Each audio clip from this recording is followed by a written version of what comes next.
Seorang supir taksi ditangkap tim Satreskrim Polres Labuhan Batu atas kasus pemerkosaan terhadap penumpangnya di tepi jalan lintas Sumatera, Desa Pematang Seleng, Kecamatan Bilahulu, Kabupaten Labuhan Batu, yang terjadi pada Selasa 30 Maret 2021.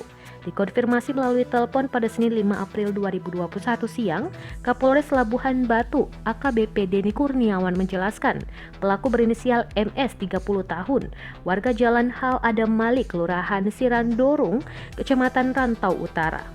Pemerkosaan itu sendiri dilakukan oleh pelaku saat mengantarkan korbannya yang seorang mahasiswi itu pulang dari Pekanbaru ke Rantau Prapat pada Selasa 30 Maret 2021. Pelaku menjemput korban di kos-kosannya pukul 20 waktu Indonesia Barat. Tiba di loket travel, korban menduga penumpang lainnya akan dijemput saat berangkat. Namun saat waktunya berangkat, korban disuruh naik oleh tersangka ke mobil Daihatsu Sigra warna putih. Di mobil tersebut ternyata penumpangnya hanya korban sendiri dan duduk di sebelah kursi supir. Kemudian sekitar pukul 5 waktu Indonesia Barat, tepatnya di depan ruko Jalan Lintas Sumatera di Desa Pematang Seleng, Kecamatan Bilahulu, Kabupaten Labuhan Batu, pelaku menyetubuhi korban.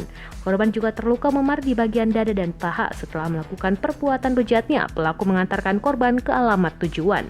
Jadi menjelaskan dari laporan itu pihaknya melakukan penyelidikan dan berhasil menangkap tersangka di Kelurahan Batu Ajo, Kecamatan Kota Pinang, Kabupaten Labuhan Batu Selatan pada Jumat 2 April 2021.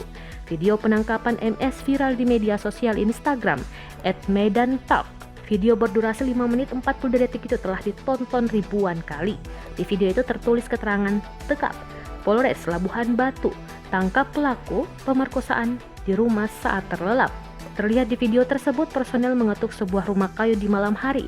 Sesaat kemudian dari pintu belakang terlihat di dalam rumah seorang pria hanya mengenakan sarung masuk ke dalam kamar dan diikuti polisi. Setelah itu pria yang tadinya mengenakan sarung itu diborgol, dimasukkan ke dalam mobil lalu dibawa ke Mapolres Labuhan Batu.